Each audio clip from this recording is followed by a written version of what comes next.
Six-pack lapping at, and jump the gun on that one. Just a young, eager man over there. Catholic fitness, too eager. Right out the gate. That's a youthful exuberance. We were just talking before we came on. And do you have your phone on you, by the way, just so we keep track of time? I do have my phone. We got Russel Orhii. Let's not leave the champ waiting. Okay, we got 20 minutes. Want to catch up about you had competed on the weekend at the Ontario Provincials and capped it off with a huge unofficial world record deadlift. And this is the...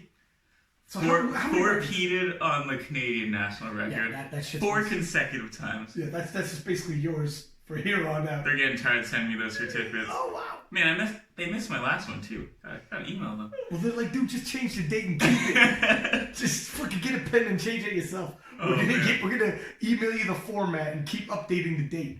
Right?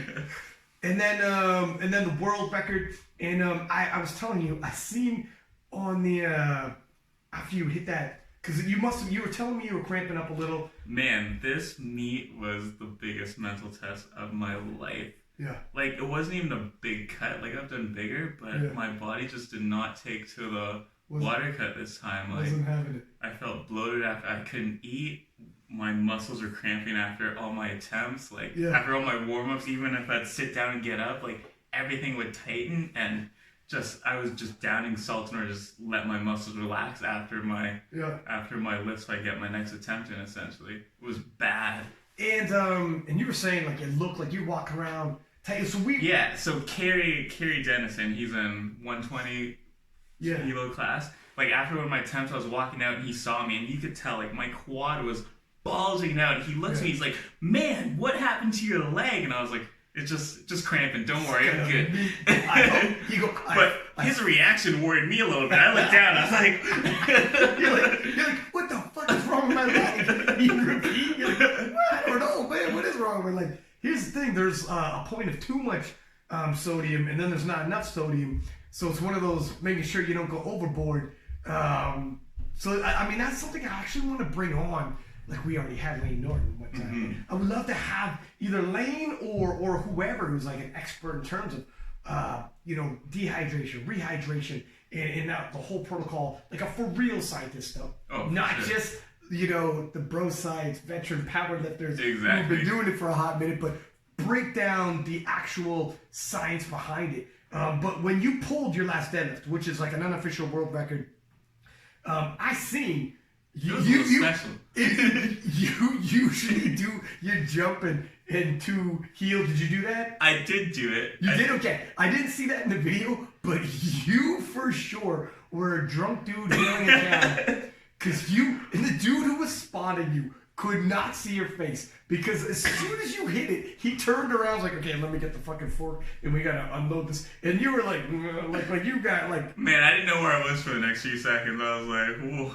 Dude, the head rush was real. You look like freaking Nate Diaz in the UFC. You were freaking like bagged up in rough shape. It moved nice though. Yeah, no, it moved well. Yeah, but it definitely. And I don't know if whatever was going on with the muscles would contribute to. Look at man, it's probably a combination of like me just not feeling good, like because whatever's going on with your muscles as well, whatever's constricting. We were monitoring. I wasn't even there. Truth be told, but that's what happens when you fails on you for competition. I wasn't even there. Tell you, I'm just going off video. It looked funny, but and then after that, you would say on the video too. Tell them about you tagging your boy from Sweden. Oh yeah, so back it up to IPF Worlds when I broke the world record. Carl Erickson re-broke it mid-half later. Like 2 seconds later. 2 seconds. And this dude comes out. Did not let me have my moment. No. Respect. No. I'm a little salty. Yeah. So anyways, this meet was special because I wanted to take it back. I wanted to take it back from unofficially. Yeah. Tag him in social media just so he knows it's coming when we meet in hopefully Belarus. Yeah. And so another guy tagged him in the post. He replies, I forget exact words, I have to look it up. But it was something like, just super nice, like, oh, I can't even hit Capley's openers for deads, which he awfully again since he broke my record. Yeah, and then he just congratulated me for the meet, and I'm like, oh, that just takes the fun of it. This is what happens when a fucking Canadian and a Swede talk shit. It's the lamest shit talking. It's just turned into a love fest. Literally like, hey, you're a really good lifter. I think you probably whip my ass. I don't know. My money's on you. I'll tell you what, my money's on you. I think you're a great lifter. You're my favorite deadlifter. And it just goes off from there. But he actually he's going to be at the European Championships. So you win. You guys you just chipped it. Well, I just used I don't think I could actually use a chip because he doesn't have a Payton record. So I just used, it was whatever was on the page.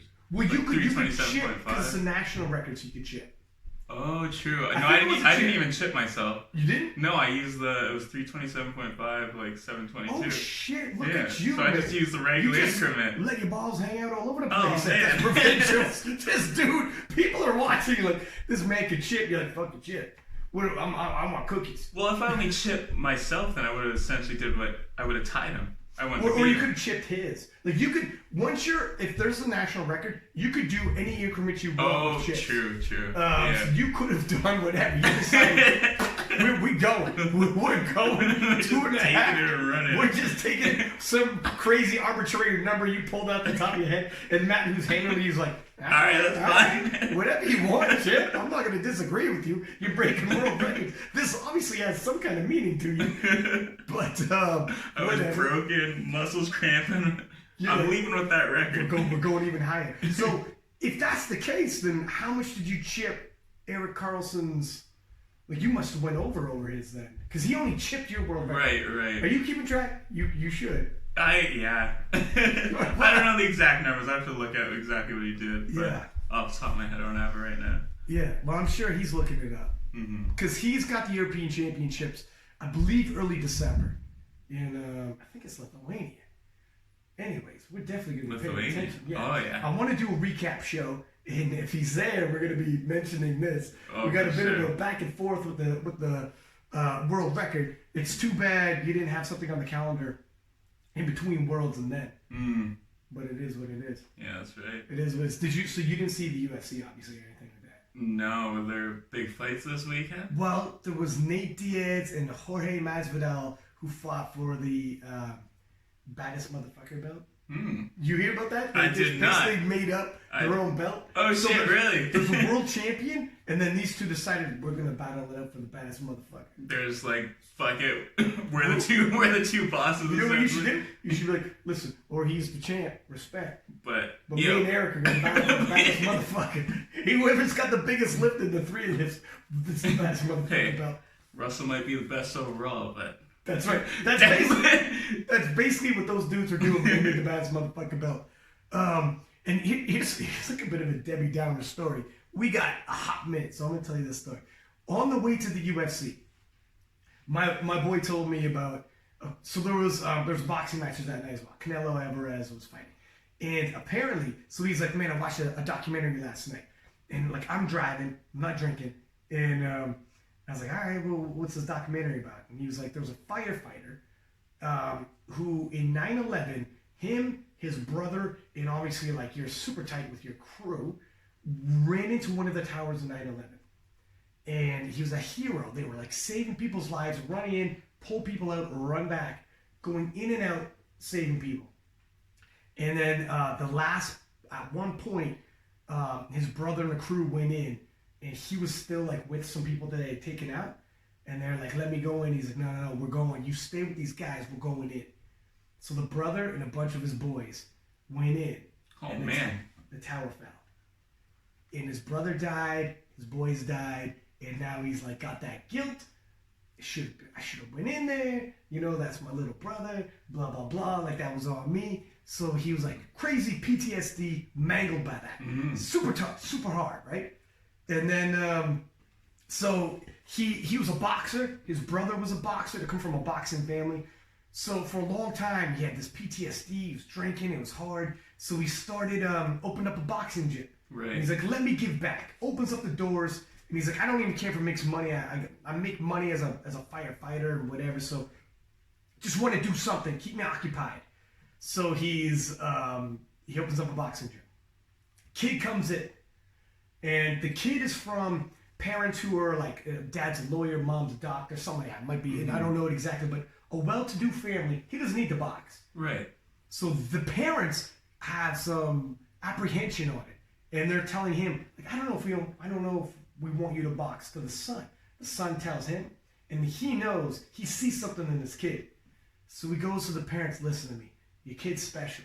There's something with this kid. He's a champion. I'm gonna take care of him. Mm-hmm. I got it. Don't worry. Like, I need this, he needs this. I can take this kid all the way. And it was one of those good stories. Right. So my buddy said he's watching the documentary, and this kid, he wins a bunch of national titles, like I don't know national titles, but amateur titles. I don't know all the different boxing amateur titles. Fair. But he wins a bunch of tournaments, Golden Gloves anyways, and everybody's heard the Golden Gloves tournaments. Turns pro, takes off in a pro career, and that's when the documentary ends. And if you do a follow-up, that kid this year, as a pro on his way up, was in a fight, got knocked out, fell into a coma, died. Whoa.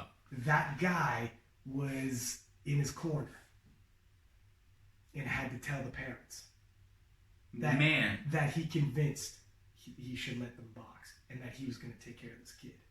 That was not the ending that time. I was waiting for the Cinderella story ending where I was like, you were like, oh shit, what are you doing? I was like, I go, now good night, son. And I put the kids to bed. And that's the good night story I give my nieces and nephews. Now sleep tight, stay out of the boxing ring, goddammit. No, but yeah, it was, and like in the documentary, the coach was saying, like, my life was like falling to pieces, and then when this happened, opened up the doors, this kid came through, I was like, here's a chance. Mm-hmm. You can rebuild. And then that happened. And it's like the coach now is like, he's fucked. The doors are closed in that boxing mm-hmm. shit. He's like, I'm not talking, I'm Man, not letting anybody. Tough, that's hot, dude. I heard that. We're about to go to watch the UFC, and like, I don't even know how I feel about this story, bro. We're about to watch a bunch of people fight.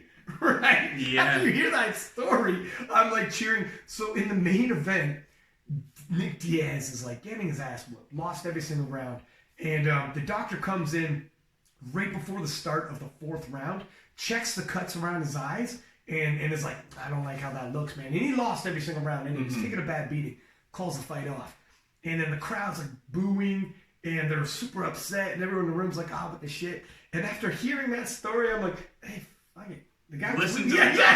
He was losing. Let's just leave it at that. It's better too early than too late.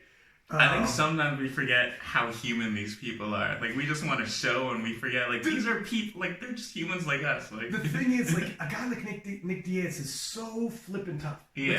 Like, he lost, like, every single round. Mm-hmm. They're 5-minute rounds, and he lost damn near every minute. Yeah. He might have won a couple minutes of that round. That's 15 minutes of fighting, and he was getting hit. He got dropped, like, 2-3 times. His face looked like somebody had a knife and was like hacking away at his face. Oh, man. Like, he got chopped up, like, all around and then underneath as well. His ear was bleeding and blood was coming out of his ear. Oh, that's rough. It was like when he came out he went in between the rounds, between the third and the fourth round.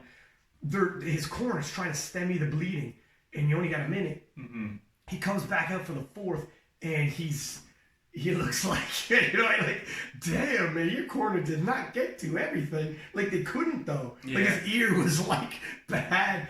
And the doctor's like, fuck, this is not going to be a popular decision. Yeah. But I don't think I can let this young man go out there. Mm-hmm. Man, I was listening to a podcast with GSP, George St. Pierre. I was actually listening to the night before. Hand over heart when we say GSP in Canada. Sorry. Okay, go ahead. I was listening to it the night before provincials, actually, and it was interesting because he was talking about how he actually doesn't love fighting. Like, he loves the training of it, and he loves being competitive, but, like, the actual, like, being in the ring and fighting, he's like, it's a dangerous sport. Like, you know, you can die in there. And he's like, so when it, like, the guy asked him about retirement, he's like, when I actually came to retirement, like, I was happy I did what I've accomplished, and the only way I'd come back out if there was like a big fight, which kind of like interests me, like when he was talking about potential to Khabib or whatnot. He's like, other than that, he's like, I'm happy with what I've accomplished, like I've done everything. And here's the thing too. How's the time check? Okay, we got some minutes. A lot of the guys, they enjoy the thrill, like the training, getting better and better, the camaraderie with your training partners. The life where you walk into a room and you're the baddest man in the room and everybody knows who you are, and it's like you're living a real life action movie. And you know, having the highs of like after a win, all the anxiety and everything you feel when you step in there and you might lose, and getting a win and you're like, oh, the rush of the win, you're like, it's tenfold than hitting like a PR deadlift. When you think the possibility either you hit the deadlift or you don't, imagine you get knocked the fuck out. You're life changing. A concussion can change your life, or you win and you win a title, or you win like millions of people roaring and cheering, and you know you're gonna wake up the next day, it's all over ESPN, all over all the newspapers, whatever. It's crazy. You like that kind of high you can get addicted to. The actual fight itself. Nick Diaz is like one of the baddest motherfuckers. That's why they're fighting for the baddest motherfucking belt. Right. But literally, like, he was telling the referee, like, his face was butchered. He was not gonna win. And he was telling the referee, step aside. Step aside. I'm on my feet. I'm gonna fight. Like, that's the way he was fluffing him off. The ref's like, you want to go? And he's looking at the ref like, are you fucking crazy? Like, you do not stop this fight. When they stopped the fight, he threw up his hands. He's like, you gotta be kidding me. That's hurt. Like, he's like this dude. That's the type of dude. And then him, having said that, in an interview, will say, if you were to ask me the actual fight, he's like, fighting sucks.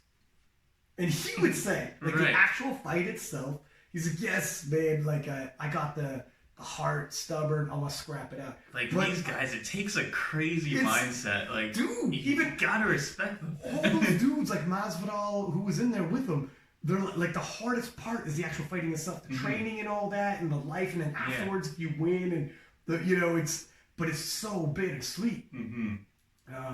It is such a killer be killed sport, which is like a fucking man. Sometimes it's real. Exactly. Like Patrick Day is the boxer's name. That's 3 boxers this year who died so far. Oh man. So it is, and then on top of that, we already know what can happen to you like later on in life. We don't have to deal with anything like that. The worst I've seen, honestly, is Ronnie Coleman. And I don't know what the shit happened to Ronnie Coleman. Yeah. If you've seen that documentary on him, I think it's on Netflix. And from lifting heavy, I don't know what the hell. Hopefully this doesn't start happening to powerlifters. But because his frame couldn't take it, his back, the vertebrae, everything has been smushed and compressed. And now have you seen it? He walks around with 2, like, he's handicapped for life now. Oh man. Physically speaking. Oh man. I've heard stories. I haven't actually like seen him. Man, you'll walk away like, I hope the shit that doesn't happen to like powerlifters. Yeah. Where your frame can deal with so much, but you were just shifting so much weight that your frame isn't meant for it. He walks with like those walkers that are attached to your wrists, and they're independent kind of. Right. It's hard to describe, but and he's just mangled, man. He's had so many surgeries. He's had so many surgeries on his back with metal plates and whatnot on his back that they can no longer get to his spine from the back because there's so many metal plates and fusions. They have to go from the front for his last surgery, open up his front, remove all of his organs, and then hit the spine, which is behind everything. Yeah. Anyways, I want to talk about your training next week. Heavy walkouts. Oh, man. The whole 9, young man. I think I might just be making my exit of powerlifting area. You're like, I'm going to start fighting. It's safer. It sounds safer. Yeah, it's crazy. But anyways, let's hit up Russel Orhii. It's 6:30. Let's not leave the champ waiting. Speaking of a young man who can shift some heavy weights, this is a hell of a segue. Russell's going to listen to this and be like, what the fuck, man? Well, you guys got to work on your segues when you have me on the show. Break everybody in with a Debbie Downer. But now we got Russ. But now we got Russell. He's a positive guy. He'll bring you back up. That's right. That's right. So anyways, with no further ado, let's hit up Russell. Let's get Russel Orhii on the line.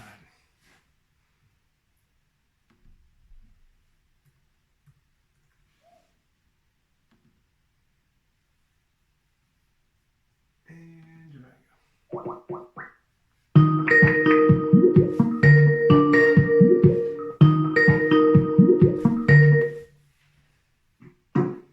Oh, champ is in the building. Hey, man. What's cracking, my man? What's cracking? What's up? What's up? So it's been a hot minute, my friend. I seen you're posting up on Instagram again. Yeah. Back to it. We got some changes. I see you brought 3 judges with you. Look like, am I freezing over Can you repeat that? Look like you brought people to judge on deck. You brought 3 judges with you for your squat depth this time. Yeah, I did this time. Yeah. So let's run it back. So because it was a crazy U.S. Raw Nationals, but nonetheless the job got done, and it got done by a decent margin, no less. I mean, it's still a sizable margin, even if it wasn't the day maybe anticipated. So I'll let you tell it. But walking into the Nationals, like, how did you feel? Was weight cut an issue at all either? No, I mean, like, it's funny. Before we should even start the podcast, it should just be like a replay of like what I said before the like on the podcast I recorded before. It's like that has never been an issue. You know what I'm saying? Like, if you don't look at my track record, I've only missed one time on depth. So I think it's funny how people talk about me missing depth, like blah blah blah, and like it fast forwards to me, just like almost bombing out of the squat. I love how you just bring this up and just make it like it's nothing. Exactly. To your credit, you messaged me and you're like, look, I'm not running from shit. I'm coming back on the podcast. I said I was coming. I'm coming on the podcast. I'm like, all right, that's good. It's good. Yeah, it is what it is. No, yeah, but just going back to the question, I felt amazing. I mean, you saw, like my prep was as good as it could have been, and I felt like I was due for like a really, really good meet. I thought that I was going to build on the momentum that I just had at IPF Worlds, and I thought that I was going to do something that hasn't been done in the 83 kg weight class thus far, in terms of just like numbers. So, I mean, going in, I felt really, really good. So, weight cut was not even a problem. Like, everything was on point. Like, me making weight has never been an issue. I actually weigh under. Like, I weigh like almost a pound or 2 under whenever it's time to weigh in. So, that's never an issue. I felt very calm. I felt very relaxed. So, it's funny because in the podcast I said, sometimes when you compete, shit happens, man. Yeah. Shit happens. Sometimes maybe you don't execute to the best of your ability. But yeah, that's basically. Here's the thing, too. Like, even though I know you're saying like I want to do shit that's never happened before, you still did on your worst day. That's an unofficial world record. Like, nobody's ever squatted that before. Even though, like, I know you want to like demolish these. But, I mean, your worst day's world record. And a lot of times, I think people just want to, like, when someone gets built up, they can't wait for a stumble. Even if it's a small stumble, you still break an unofficial world record. You still freaking win. You punch your ticket to the World Championships, and that's all they got. Like, missing 2 lifts is all they got. So, like, let's focus the shit out of it. Yeah. You know what's fun about that, though? I think that oftentimes, like, you get tested as just like a competitor, or just as someone that, like an athlete, you get tested, whether it's through injury or just some type of obstacle. So I always I don't ask to get in those situations, but when I get in those situations, I like to figure out what type of person I am. Like, am I someone that's going to, like, throw a fit, look at the judges, curse the judges out, and, like, make the judges the reason as to why I didn't execute, or just, like, kind of, like, live in the moment. It's like, okay, like, now, like, I have to show, like, what type of athlete I am. I have to be like a dog. Like, I have to fight for this shit. So it was cool to, like, I wish there was, like, a camera in the back room, because I'm really big on appearance and, like, big on, like, not letting your competitors see you kind of, like, worried. Yeah. I was literally, after spot. So, okay, I just want to tell the story about, like, what was happening in the back room when I was missing those legs. Please. So what I opened with 666. So you got Gino going crazy on the mic. Oh, he's got the belly of the beat, like the whatever. And I come out, I'm like feeling. I'm like, all right, here we go. It's like it's time to go to work. I squatted. I turned back, and it's like 3 reps. I was like, okay, I can understand that. It's all good. We going. I looked at Joey. Joey's like 700. I was like, no, 700. I was like, yo, go like 691 or something like that. So I'm like, give me something under 700. Wait, pause. Like, I don't know what's gonna happen with my second. For your second? That's ballsy. Yes, 700. Yeah, so since the meet's over, I can tell you the plan. So we wanted to open up with 666, right? Yeah. I kind of wanted to open up a little bit. I was thinking about opening up higher just because in training, my last like warm up set is 675 before I figure out what kind of single I have for the day. But we went over these scenarios. Like, if we miss on the opener on depth, what do you want me to do? And I was like, we're going up. Like, we're going up regardless. But in I was like, if I miss my second 700 pounds, like if I'm bearing it, like bottoming out, I don't want to bottom out with 700 pounds. So I'm not sure like if I can get that up. So I want to get like anything under 7, I can bottom out. Like I can like have my ass hit the ground and come back up with it. So I was like, look, I don't know what's gonna happen with the second. Just put 691 or just something under 7, and we're good. So I'm thinking that I'm gonna blow up the second squat, and then we'll go start maybe like 700 even or something like that. So honestly, going back on it, like I personally thought I hit depth, but it's not about what I think, it's about what the judges think or whatever. So I missed on the second. So I'm in the back. I'm like, I'm smiling and laughing. I'm like, damn dog, like are you serious? I'm like laughing because I don't want in my head I'm pissed. Yeah. I don't want my competitors to see that because everyone, like coaches and athletes, were watching me. They're like this. They're like. They're just waiting at this point. They kind of look on their face. Nah, they're like, dog, when I'm telling you when I'm squatting, everyone's like watching like this. They're like, and I'm like, because I can tell when I get to the back, everyone's like scurries away. I'm like, damn. You're like, I know you were just around the corner watching. You were checking my depth. All these sharks start coming around. They smell binoculars. Yeah, binoculars. No, people.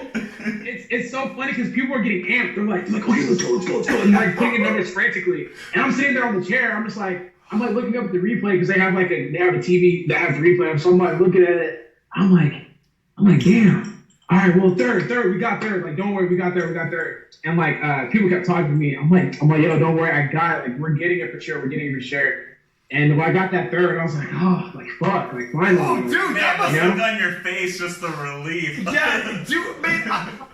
Watching this live, I was like, get the fuck out. Everybody on the comments was like, oh no, oh shit. And someone's like, I shit you not, someone goes, wasn't he just on a podcast addressing this issue? I was like, I'm not gonna lie to you, like I was definitely thinking about the possible memes. Like I was like, man, I'm about to get lit up, man. Yeah, close, but not quite. Here's the thing, it was such a make or break because if you don't hit it, all right, you bomb out. That's it. But if you hit it, it's a fucking unofficial world record. Like that was the epitome of all or nothing. You were like either bomb out or I squat a world record. Like it was all or nothing. I mean, you couldn't make a more stressful, crazy storyline for the squat event. But what I want people to take from that situation is that like don't take it out on the judges or like whether you feel like you're high or not, like don't make a scene, like don't yell at the judges, like just stay the course, stay your plan, and just continue to try to execute. Yeah. It was so easy for me to like throw a hissy fit, throw my belt, like been in the back room, like, cursing, all that shit. It's just like, yo, stay calm, keep your composure, keep lifting. Yeah. Like you never know what can happen. So it also with that, it's like don't be afraid to fail. Like I was like, look, man, like here we are. I gotta go out swinging, so I was just like, look, man. But it is. I'm just proud of the composure that I felt in the back room. Like I was just like, I got it. Like it was fun for me in a sense. Like if that makes sense. Before you go for your third squat, you throw your keys to Tina and be like, swing the car around, love. I'm not gonna lie to you. If I would have went upstairs to my room. I would have buddy. Like, that's a wrap. I want to be a good competitor, cheer everybody on. I'm fucking out. That's I was gonna do all that. I was gonna leave. I don't care who won. I was like, nah, I'm out. I'm out. I'm sorry. When you have that kind of dramatics like that early, and I know like sometimes obviously you're gonna be hyped up for your thirds anyways, but because it was so stressful, was it like a bit of an adrenaline dump coming to the bench press? Was it tough to come back off of that to be like, oh my god, I had a foot out the door? It was a weird meet in the sense that like, so we talked about how, but like even before, like when we recorded the podcast before the meet, I was like, yo, competing is circumstantial. Like shit happens. Like you know, sometimes you just can't explain things. I mean, well, I can obviously explain what happened with that. I didn't hit depth, but you know, it like. I thought if I wasn't going to hit like my numbers on squat, I could get caught. So I'm thinking it's going to be a dogfight from my second attempt. Once I missed my second attempt, I was like, I was like, I have to fight for flags in order to become like, you know, the 3-time national champion in the US weight class, right? So I was like, going into, like, once we finished up squat, I looked back over, because I normally don't pay attention to what everyone else is doing. I looked back over and I was like, damn, no one hit anything that they thought they were going to hit, or anything close to what I thought they were going to hit. So once we established squat, like, just looking at the numbers, I was like, okay, well, it should be like a win. It should be. And like the way Joey was talking, it was like after we hit squat, the meet was over. Like in that sense. So it was a weird meet, man. It was, man. Because here's the thing: walking into it, we were like, oh my god, we might have 2 lifters hit the 700 pounds, like 2 people, and then it was hard to call. But the thing is, when it gets chaotic like that, like it makes it exciting, like it makes it nerve-wracking and shit. But the unexpected,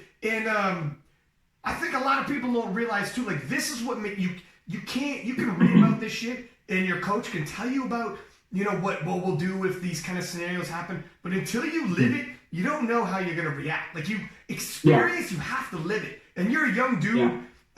You know, this is the type of shit that makes you hardened. So if this happens at the World Champion, whatever, the biggest showdown, if Brett is there, you can't like, you know. No, that can't happen. That can't happen. That's why. But even that, like I think what has allowed me to kind of like have that ability is just having that football background. Like, I mean, like, man, there's so many, like we talked about in this last podcast. Like I'm able to just kind of like come, like just kind of feel the moment. And like, look, if I'm on, I'm on. If I'm not, then I'm gonna fight, like regardless. So that's what I was happiest about coming away with this meet. Oh, it's a huge. It's true. Like it's easy enough said, but when people are in there and the type of pressure you got, look at. I've seen people at like local meets. They miss 2 in a row, and it's like written on their face. Sometimes they hit the platform, it's written on their face, and they're almost already like resigned to it. They're almost already like defeated, and you're like, oh nah. Like you could tell like this person's about to bomb out. I've seen it at the world level, nowhere near the top end. But sometimes people walk out there and you're like, please, for the love of God, just go deeper. And it's depth too, not necessarily strength. Here's the thing though, when it's depth and it's near the top end, some kind of self-preservation mentality kicks in. It's hard to describe. And you're like, I thought it was deep. But if you think it's depth and you think you got to go even deeper, it really messes with your head. You know, really, it's like, shit, how low do I got to go? But that's why I was like, yo, don't put, like, I don't want 7 on the bar because, like, strength-wise, like, I have it, but at the same time, like, that's still a relatively new number for me to be comfortable with. 100. So, yeah, I'm like, yo, I know I can hit 700, like, on a good day or whatever, but, like, please, like, I'm still not used to it, so put something under 6, and I'll feel like the utmost confidence hitting it. Like with that third, it wasn't even about strength. Like I didn't care about, because I mean it's the third. Like there's nothing after that for me to make it any faster than I have to. But I was just like, look, man, the only concern I have is hitting depth. I can bottom out, whatever, but like I'm strong enough to get this weight no matter what. So that was one of the main reasons why, like strategically, that I did not want 700 pounds on the bar at all. And if you're going to be the first ever 700 pound squatter in an 83 kilo class, you thought the refs were taking a look at your depth before. They're going to lean in and really scrutinize. When you want to be like the first, when you want to like break new ground and you're going to be the guy, and you've already like, if you miss the first 2 and you're like, we're going up this, man, here's the thing. if you kept going up every time you miss, people are like, what the shit? Stop, please. Like, I mean, people are already criticizing Joey about going up after I missed my first one. They're like, oh, why'd you go up? It's like, dog, like it wasn't a strength issue. It's just a depth issue. Like you just got to hammer in the fact that we got to hit depth. Yeah, so, but when you're watching, it's nerve-wracking as shit. I remember when I was watching, when you missed the first one, when you went up, I'm like, he should still hit this. But like, you like, I'm the type of guy. If you miss it, keep the weight because I don't like gambling. I get nervous, man. You know, it's one of those. Some people are ballsy and they're like, hey, don't worry, we got this. But when you miss the second one, I'm like, oh, please, man, don't do it. Don't do it. Don't do it. No. When I missed the second, I looked at Joey. I was like, if you look over at Joey, you look over at Joey, like, put it up. Put it up. You're like, time to nut up. Time to nut up. Let's do this. This is a Netflix movie. Yeah, I was gonna ask you. I was like, I don't know if you guys have gone through like some type of situation like that as well. Like, whenever you miss lifts, like, what's the feeling going into the back room for you guys? Like, is it like a just kind of like concern? It's like it's gonna be like a thing or what? My man, I've seen. Holy smokes! So I've been like at the worlds and stuff, like competing, commentating, and I've seen people fly from the other side of the world, from Australia into like Texas. So we're talking like a massive flight. He had family in the front in the audience. So think of how much money, time zones, the travel, him, his family, everybody. And it's one thing if you bomb out on deadlifts and you still got a squat, you still got a bench in there, you still gave him something. This was squats. He bombed out on depth. It was. You could see the look on his face. Like, that's what I'm saying. Like, the guy walked out and you saw the look on his face where you're like, dude, just do depth, the old depth before dishonor. Tell us if you're like, I don't know if I got it. You tell the spotters, hey fellas, you're gonna earn your slice of pizza right now. Because stay tight to me, because we're going ass to grass right now. This shit might, I don't know how it's gonna end. Man, it just happened to me yesterday. Actually, yesterday was my first squat I missed on depth. My second attempt, like strength wise, was there. Hey, Russell, the guy pussied out and retook the weight. Man.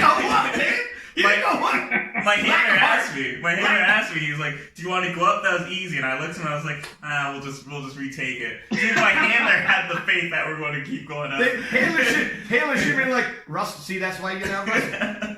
See, that's the difference between you and Russell. You out deadlift me. I think you pulled like, what, 722 for the record? Yeah. What'd you do on the weekend? What'd you pull? 327.5 kilos, 722. So, dude didn't have to, he didn't realize you could chip, right? And you could chip for national records too. He thought you could only chip for world records. No, I didn't know I could chip, like, hit like Eric Carlson or Carl Erickson's record. But you can chip as much as you want. I knew I could chip my own. Yeah. But like, you can chip, so you can keep adding chips to whatever number you want, right? So he didn't know. So we went up a whole 2.5 kilo, like beyond the world record at the Ontario Provincial Championship. It's like, what are you, people are like, what are you just letting your nuts hang out? What are you doing right now? It looked good though. It looked like really, really fast. It looked like you had like even more. Yeah, moved well. He's always dizzy afterwards, like he's got he's hailing a cab though. Like he's like lightheaded afterwards. And the dudes don't see it when they're spotting. They walk away. I'm like, man, you better stay close to this guy. He's roughed up right now. He's not 100%. Yeah. But so bench press. So let's pick it up. So I know what you mean. Where the rest of the field, we had certain expectations. Jamar didn't hit the 700 squat. So that's still a bit of left to be open in terms of the 700. Are you looking to hit that in the SBD Invitational? If it's there. And like I think I learned my lesson last time. Like, anytime I say something, man, it's gonna blow up in my face. Yeah. I mean, I think it's a very possible number to hit in the next couple of months. Yes, but like I said, man, you never know. You never know. But I mean, yeah. Are you doing? Before we get onto the bench, so what have you? Is it going to be new that you're going to have people there? Like, look at, tell me squat depth, and I mean, you're going to sink it even a little deeper than. Like, are you going to adjust some things? Because this is some of the questions we. Yeah. So for sure, I think it would be, as an athlete, you acquire data. Going back to like my previous meets, depth has never been an issue, and it's not something that I've had to work on. But in this previous meet, it was. So I would be foolish as an athlete not to work on that going forward. So obviously, if that's going to be an issue, like that's something that I need to tackle in order to make myself undeniable. So going forward with squats, like I'm going to be hitting just very undeniable depth. Like I want. Like if I talk about squats or post squats, like there shouldn't be one comment that says I don't know about this, you know? Yeah. So as an athlete, I have to take up on that and understand that, and it's fine. Like I'll take those licks. I'm just saying, like from my past meets, depth has never been an issue, but with this meet it was. So that's something to work on. You know, it's weird for some people who listen. They may not realize that like there are points where you develop new things, and you're like, what the shit? Mm-hmm. I even like my where I grab at the bar sometimes. I'm like, are my hands always that far out? Or even my foot stance? Yeah. I'm like, when the fuck did I get so wide with my foot stance? And I'm looking at videos like, what the hell? When did that happen? Like weird things start happening, and you're like, that just became like millimeter by millimeter. Ah, shit, you don't do millimeters. Fraction. What's the? Yeah, I was like, we get lost in translation there. But small incremental changes. Oh. Yeah. Small incremental changes. Eventually, it becomes the norm and it feels normal. And then you're like, all right, you get checked here and you're like, cool, all's well that ends well. And it's easy enough. Like the strength was definitely not an issue. So it's like small changes will make a big difference. Now going into bench press, when you would look to your left and you look to your right, you're 100% right. Like Sean was hoping that his squat would return in time for the competition, but I believe he hit like just shy of 600. I think he hit like 270, somewhere around that range. I'm not sure. I literally didn't pay. I just knew that I think his last two he missed. That's all I know. And Jamar also had a bit of a rough day in terms of squats. Didn't hit that squat he wanted. Muscle Man Marcus was hoping for a super meet. Was hoping to go 8 for 9, 9 for 9. Wasn't having that day. So going into bench press, you thought, okay, probably got a wrap on this. How was bench moving for you? Bench was trash too. Honestly, it like looking back at this meet, this was just not like a very well executed meet on my end. It's just like one of those things where like I don't know what to say, but with bench, I knew with the quick turnaround from IPF Worlds to Raw Nationals, I wasn't expecting much progress on bench. Like bench is one of those things that it's a slow mover. Like from year to year, I'm probably gonna add maybe 5 kilos to my bench. Like it's not gonna move tremendously. Yeah, so I expected to hit what I hit around Worlds, whether I was like a little bit more or a little bit less, like either one. Would be happy to hold serve. And that's probably like, when you look at some of the top, like Gibbs, who's got a massive bench, he doesn't put a shitload of kilos on there either. I mean, bench is a tough mover, unless you first start now.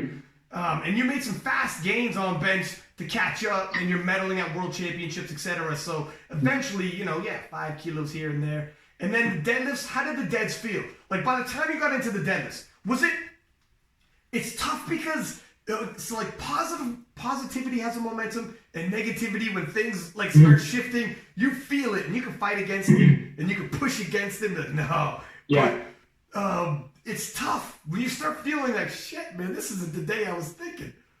Yeah, so man, I'm worried. Honestly, man, that's the one lift. Squat, okay, it's funny because squat and deadlift felt great. Bench, I knew, like, look, man, like, you're not going to have much on it. It was such a quick turnaround. Don't expect too much out of bench. But squat and deadlift, like, in training was going so well. So I'm warming up in the back. I'm like, woo, man, I feel good. Like, I'm putting my Skittles and, like, I'm loading up on water to get that bloat. And I'm like, ooh, man, I might pull, like, 740 or like, close to 750. And I'm feeling good. My opener moved fast. I was like, okay, we're in it. Then I got to my second. And then, like, I wobbled a little bit. I'm like, my body never shakes on deadlift. Yeah. So I'm just like it's like when you like get to kind of like your top end and you kind of like little like that. Yeah. I'm like, I put it down. I'm like, what the fuck? Like, it was on the bar. Like, I was like, was that 700? He's like, no, that was 711. I was like, damn. Like, I was like, why did it move so slow then? So he's like, what do you think? What do you think you got left inside of you? I was like, maybe like 722. I think 722 is a good number. And there's something weird with the broadcasting. Like there's something weird to where like they had a pause for like 10 minutes. Yeah. So like I'm sitting in the back like waiting to go, and I was like confused. I'm like, did the meet stop? Because like I don't know what happened. And like at that point I got cold, and like I don't know whether it was a combination of, I don't know if it was like strength or just a combination of strength and like a longer wait time. I just missed the lift. Like I just missed it straight up. It's weird how, and that's something else that's different in terms of competing, that like some people are training in the gym, and when you have like control of everything is one thing. When you have no control, like you got no control of it, and you've already had so much anxiety and stress in the squats, and you probably expended so much adrenaline and like holy smokes, and then you regain a little for bench press, you're moving some weights and deadlifts, and then if someone says stop, you're ready to go, stop, sit down, chill, let the adrenaline leave your body, okay, get back up, put the adrenaline back in your body. Eventually, your body's like, man, we're good. We're good. Yeah. That's enough. We've gone through it. It was a weird situation. I'm like, I'm ready to go. Like, my body has already become accustomed to like the amount of time that it takes from like each lifter to get to me. So I'm like, all right, like I'm like, at this point, like I'd already kind of like pumped myself up for this like timed moment. So I'm like, all right, I should be getting ready to get inside the hole right now. And then like 5 minutes pass, I'm like kind of looking around. I'm like, more competitors show up or what? And then like 10 minutes pass, I'm like, I take out my headphones, I'm like, yo, what's going on out there? You know, like, oh, something happened with the broadcasting, so they have to like pause it. I'm like, I put my headphones back in, and I was like, I don't know if I can hit it anymore. Like, I'm kind of gassed. Like, I'm emotionally gassed. And I mean, I got out there and I tried to pull it, and it just didn't happen. You take your earphones out and you hear Gina go, and Brett Gibbs has entered the arena. You're like, what the fuck is going on? This is like WWE right now. Brett Gibbs runs down to the platform with some theme music going on. It's like, what the fuck? No, it's hard, man. Especially when it comes to like, I've been in those situations where you get hyped up and whatever happens, like the weird things can happen. And you're like out back and you're hyped, but you cannot stay hyped for like 2, 3, 4, 5, 6 minutes, 7 minutes, 8 minutes, not 10. By the 10th minute, you're like, all right, am I sitting back down? Am I getting ready to go? What is it? I know it's tough, man. And especially the one takeaway though, in terms of like, you don't know how you're gonna react in these situations. You really don't. Everybody's a tough guy until it happens to them, and then you realize, all right, I'm glad it happens here. I'm glad I earned this. I'm glad I like recognize how it feels. And now you can take away and like adjust certain things, and you know, because again, man, like it's in this situation, every other competitor had to go through it as well. If Brett was there that day, he'd have to deal with all this messed up things as well. But it's easier to deal with this now. Walk into SBD Invitational and be like, man, you would have had your shot. Not this time now. That time has passed. You should have killed me when you had a chance. Now I'm here. I mean, it's good. I think like fucking up on that level, it's just like it gives you the confidence going forward. You're like, I've been through this before. I'm not gonna be shook. Like if it happens, it happens. But I'm gonna continue to fight through it. So it was a weird moment because I was very disappointed in the fact that, you know, I was like, I felt like I was due for a big meet, but that like when it didn't come together, I'm like, okay, well my mindset has now changed. It's like, okay, we went.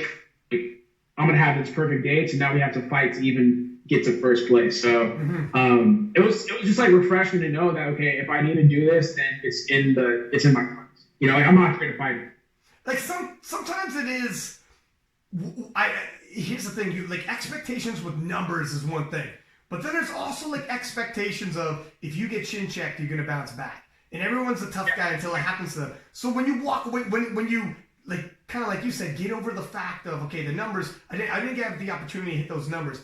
But you had the opportunity to show, so now people know, like, nah, he can miss some squats and come back. You can't count him out. Sometimes people say that, but now you know, and then it's like you can also be proud of that. And afterwards, though, when it first happened, was it like when it was over? Was it like a sense of relief? You're like, oh shit, all right, I escaped with the win, or were you happy? Like, what was the feelings afterwards? Were you like, oh man, people are gonna let me have it? People. It was all that kind of. It was like a sense of disappointment for sure, a big sense of disappointment.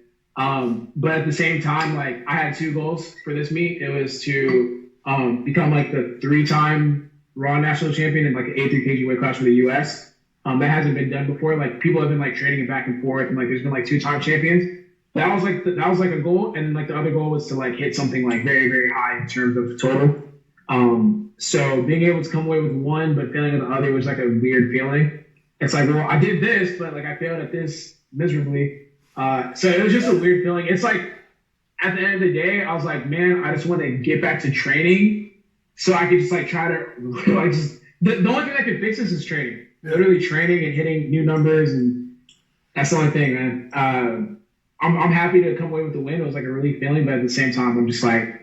It makes you hungry. If nothing else, it makes you hungry though. And here's yeah. And powerlifting is like never linear. I remember people asking me. I think on the preview show we were talking about like what should we expect from yourself, from Taylor Atwood, for instance, as well. And in Sweden, he was like 10 kilo off of the 800, which at 74 kilo we'd never seen anybody hit 800 before. And it was like okay, he's 10 kilo off. So we're thinking probably a pretty sure bet. He hits 800 and maybe even 807 and a half, which would have gave him 900 points, IPF points, which obviously we've never seen either. So we're like debating on the preview show, me and Matt Gary, like, what's the possibilities? Based off of him hitting, like, I believe it was 790.5 or something in Sweden. Probably good chance at 800, maybe 900 IPF points at 807.5. What are we thinking for Russell? Well, Russell could be around 850 himself. If he has a really good day, we're crunching those numbers if maybe you could beat Taylor on IPF points. But then at one point we stop and it's like, look, we've been in the game long enough to know, though, if we're honest, it's not always just linear all the way up. It's some people's expectations, like fans who watch, other people watching, they have these expectations and they put it on people like, it's just up, up. It's got to be 20 more kilo from the last one, and then 20 more kilo on top of that. And it's like, if that's the way it worked in real life, we'd be at 900 kilo by now, like in no time. And you had seen, you've been around the block a hot minute. Your total, like, remember the one Raw Arnold's? I think Taylor like totaled more the one time, or like did he he wasn't a true 74 kilo? Maybe. I mean, I can't remember. I wasn't like checking for. It's weird because I was still new, so I wasn't completely familiar with like who Taylor was. Maybe he did out total me. I can't remember. It wasn't. You won your class. You did what you had to do to win the class anyway. Yeah. No. I don't think he out told me because he would have had to get. Oh, I don't know. Did he get? Because I got like. I don't know. Okay. I don't know. Either. The thing is, I'm getting like competitive. I'm like, okay. You're like, fuck that guy. You're like, did he have told me? Because I shook his hand at Raw Nationals, and I wouldn't have done it if I knew he had told me. At any time in his life. But point is like because you had hit higher than that, like a heavier total than that one Arnold. So you've seen sometimes there's valleys and dips. Shit happens. Yeah. I think sometimes like fans don't understand. People who follow the sport don't understand. It's not always up. Like this is normal in sports. And you had said like previously, if you come from another sport, it's not always like that every single day. Like I thought for sure Taylor had 10 kilo in there. Taylor as well. Like if you had a huge day, if you had a day like you're 850, 860, whatever, top end stuff.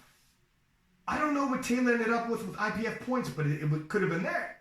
Like all that day. One of the goals was to just, if I hit 850, I would have beaten an IPF points. But it just wasn't there. Yeah. It wasn't there for that day. So it's just angry because it's a very doable number. Yeah. I feel like, So I thought so. Yeah. It's very. It's a very doable number. So but if nothing else too, it shows that it is possible. Even like with his performance, and he had a decent performance. Well, like decent, he won. So he also had a really good performance. But he came in as well with some nagging injuries. People don't realize, like you don't advertise that when you're on social media. But going into the SBD Invitational, there's plenty of time to like both of you guys are going to improve upon, and there's also plenty of time. Who knows what's going to happen in the background? Some people might be like, man, Taylor's going to be super hard to beat. We know any given day in sports. You guys are close enough. Any given day, who knows what's going to happen. And then Brett also is like, he's training. He's watching this. He's probably telling us, okay. This is. I can put this together, that together. Everybody's crunching the numbers. I am glad Brett's going to SBD Invitational because we have like a cluster of you guys real super nice, snug and close. Like that podium's going to be tight. Mm-hmm. I'm excited for it because it's like a different kind of competition. It's not like I'm not going head to head with like maybe like another 83. It's more so. Brett's there, but it's more so like we're all fighting to be that number one lifter. Yeah. So it's like our top bands are gonna look different. Like I don't care. Like it's just gonna be so fun to exchange, and I think that it was almost like a feeling out process. I don't know if Taylor feels that way, but for me, it was almost like a feeling out process during Raw Nationals because like I'm like, okay, like I need this number to be the king for like whatever IPF points, and I'm like, okay, like this is what I could do, this is what he could do, just kind of like feeling out. I'm like, all right, well, maybe if he adds this much over the next couple of months, and I add this much over the next couple of months, we'll see how it goes. And then Brett's Brett. Brett's a strong best lifter, so who knows what he might show up with. He might have another super meet again at the SBD. So it's gonna be tough, man. It's gonna be really interesting to see what happens. It's gonna be also interesting because there isn't like technically weight classes once you show up. So it becomes a little different because you said, yeah, I can make 83. Fuck, I might be able to make 82. I don't know. Maybe I can make 81 and a half. Even if my total hangs tight, because there's no reason to do that at all at US Raw Nationals. You just weigh at whatever. Yeah. Okay. So this is where at US Raw Nationals, you're like, all right, I might as well weigh as close to 83 as possible anyways. If I go a little under, like whatever, it's not a huge deal as long as I feel good. But when you go into SBD, there's an option of being like, all right, here is my top, like at the end. It's the last week. You're not going to get any stronger. You know you're at where you're at. So you could be like, I got 850. I could drop, 850 is 850. But that conversion into IPF points can shoot up. Wait. When my body weight breaks down. What are we talking about right here? You telling me I don't have to weigh in at 83? You can weigh in whatever you want. I'm saying you could weigh in 82 and you could weigh in at 81 and your IPF points shoot up. If your total can stay the same, you practice I might those drop 5 pounds and just compete as is. I might just compete as is. That's it. I don't gotta worry about a weigh-in? No, man. No. So what are we talking about, man? I'm gonna pull up heavy. well, I'm about to do some math when I get off. So here's the thing. Like you could go heavier, you can go light. I don't know. Yeah. What if you could? It'll be interesting to see if some people tell themselves, if I'm 2 kilo heavier, I could put 20 kilo on my total, or I could keep my total the exact same. I could probably drop 2 more kilo and it won't affect me, and your IPF points shoot up. Like you could not. I didn't even think about that. I wasn't aware that you could just pull up and kind of like, hey man, if I weigh this much, you know, I gotta do my best to put as much weight on the bar as I possibly can so that the IPF points look good. However you think it impacts you. So there are some people, like let's take for instance Jessica Bittner. She absolutely murders herself to make 72 kilo. Came close to winning the Worlds, but Kimberly Walford's there, couldn't do it, but got a silver medal. Let's just say for the sake of talking, let's say she won. Let's say Kimberly, because Kimberly wasn't there a year before. Let's say Kimberly didn't show up. Jessica Bittner is the world champion. Going into the SBD Invitational, she murders herself to make 72. They have to break out, like she has crazy muscle cramping. She's jacked. I took a picture. I saw her in person. I was like, I've never seen yeah. Dude, if the producers of the Terminator seen her, they'd be like, book it. Okay, cast her. Yeah. She's the Terminator. I took a picture. It's the infamous picture where she out-angled the fuck out of me. Out-angled the fuck out of me. Honestly, there's no shame in that. If you ever see her in person, like you know the vibes. Like there's no. Thank you, man. Exactly. Yeah. She actually sent me a picture of her and Dan Green, and she out-angled Dan Green. She's like, "Don't feel bad, man. Look what happened to Dan." Yeah. Green. Like, thank you. I reposted that. As soon as I saw Heather Connor, I'm like, "Let's take a picture together, please." And because I need to restore the balance. But anyway, so if Jessica Bittner wins Worlds, let's say she's going into SBD Invitational, she's like, man, I get killed making 72 kilo. If she weighs in at like not 84, because she would get at the 84 in Worlds, she gets creamed. So, but at the SBD, she'd be like, fuck it, I'm coming in as a 77 kilo lifter. I'm making up my own weight class. Her total could shoot through the roof. Her IPF points shoot through the roof.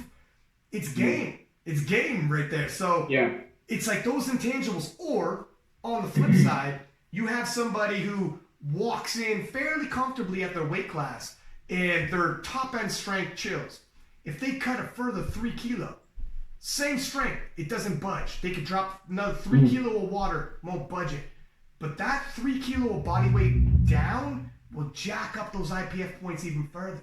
Yeah. So this is all now.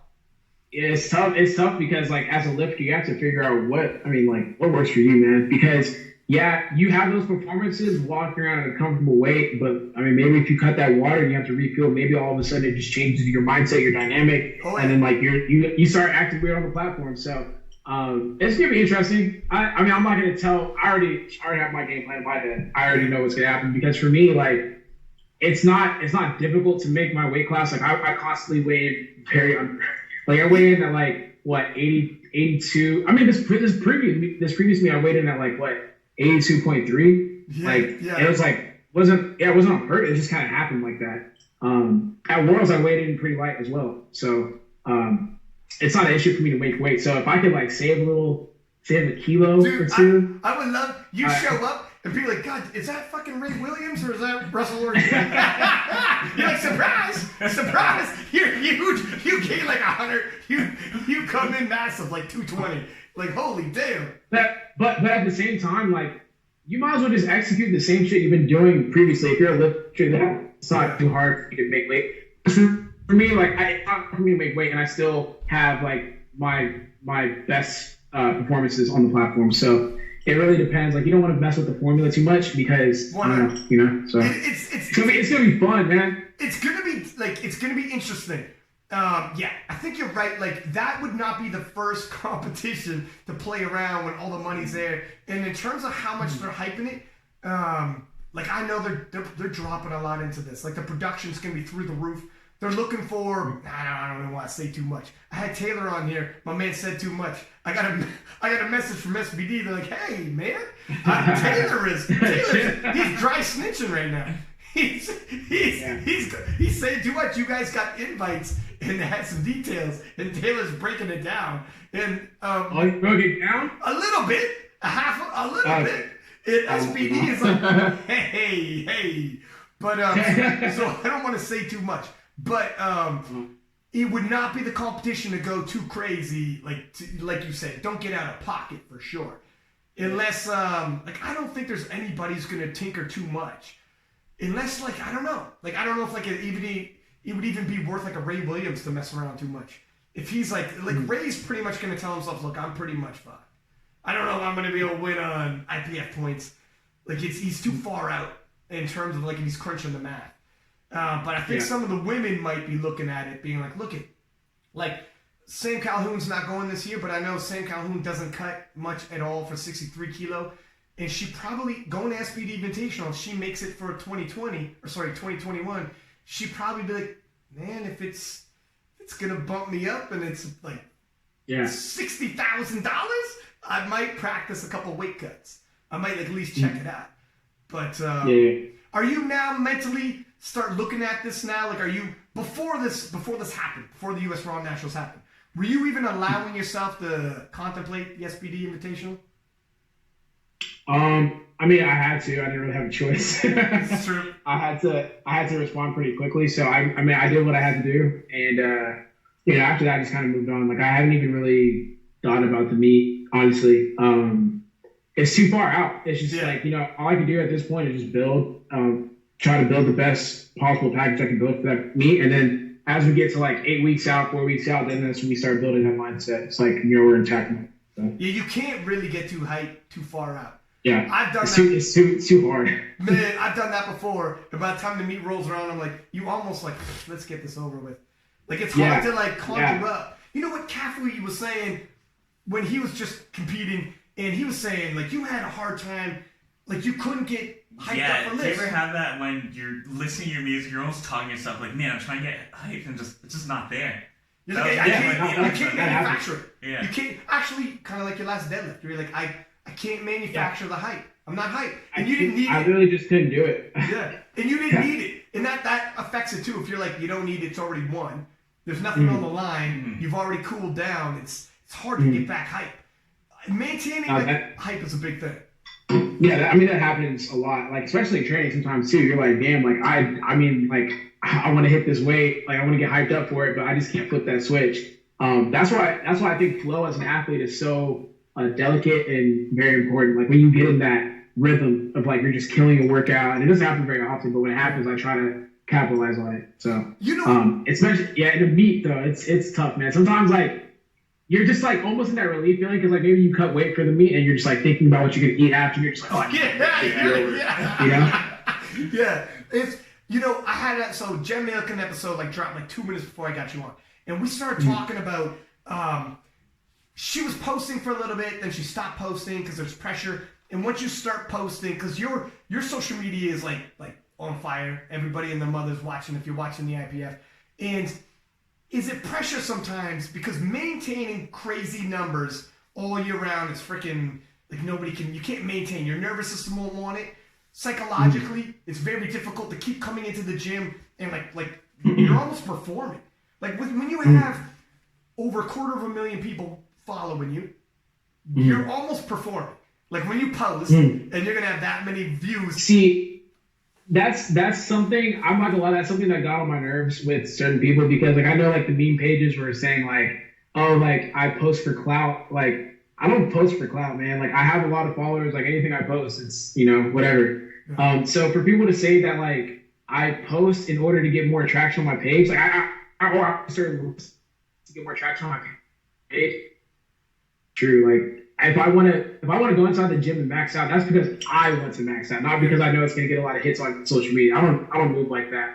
And for me, like you're not always gonna be hitting stupid numbers in training. Like that's not how training. That's not how it works. Like that's not how you get better. There's gonna be periods of time where you're doing a lot more volume with less weight. So when you know, like when I'm not lifting a lot of heavy weight, like I'm posting about other shit, like I'm posting selfies or I'm posting like dude, you know shirtless douche pictures and shit like that. I think you made a post one time. You said, "Get prepared for a lot of shirtless pictures, my man, because I'm on a deload." And then I hope you made a post in the caption be like, "Get prepared, okay? We got some shirtless selfies coming up." I have a problem is I don't have to post like heavy ass squat. Like sometimes I don't even like I'll have like a decent single that I hit and I won't even post it because like I wanted to post something else. Like it's not that deep for me. Like that's like one thing that slightly annoyed me. It's like, oh, like you only post for clout, blah blah blah. I'm like, bro, like I don't need clout. Like I don't need. What about like not necessarily? Have you ever felt like not necessarily clout? Because I know what you mean. We're like, look, at end of the day, none of these people I'm going to see in my real life. And my real life, like it is, like you've already won world titles and shit. You don't really got to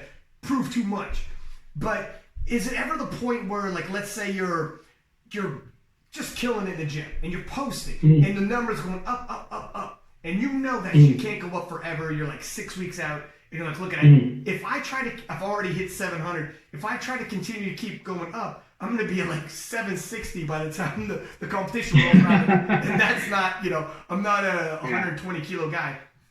When you start taking like some videos and the numbers come back down, or like, does any of that psychologically, do you want to show, because sometimes your competitors are watching, and sometimes you're like, this is what Jen Milliken was saying, and I feel it too, where you're like, you sometimes feel like, fuck, I don't want to show once I'm coming up, I don't want to show I'm coming back down. Or you start analyzing shit where you're like, I don't know if I care if it's just my competitors see it or if people see it. And you know, like that negativity, once people start saying certain things and you're like, it doesn't bother me. It doesn't bother me. Get out of here, man. That doesn't bother me. And then you lay down in bed and you're like, son of a bitch. You're like, did that look harder?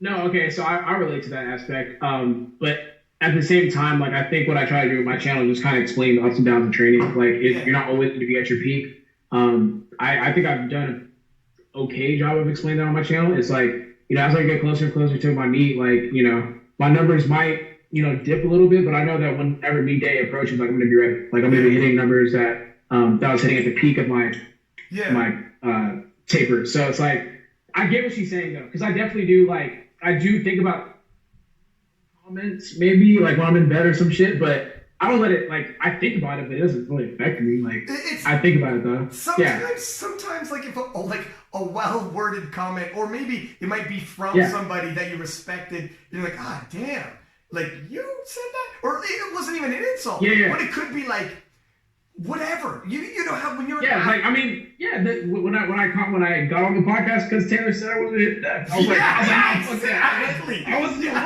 his depth. That's a good example. It does affect me, but it's like I'm not thinking about it like for an extended period of time. Like it's for a moment, and then you just kind of go with it. Yeah, and then she was saying too, and I'm just using her as an example because we just did this podcast, but I think a lot of people have said it. Do you ever like sometimes hold back because people can see your cards? Or are you thinking like you're at a point? Yeah, I didn't think so. Because you're at a point now where it's like, look, you see me coming. It is what it is. I used this analogy before where it's kind of like you see, like I'm a big UFC MMA fan, and like Joe Frazier was like, look it. Everybody in their mother knows. Everyone says over and over like it's a left hook. Joe Frazier's just a left hook. Muhammad Ali and Joe Frazier fought. It's the fight of the century. Okay. Muhammad Ali, they stripped his title.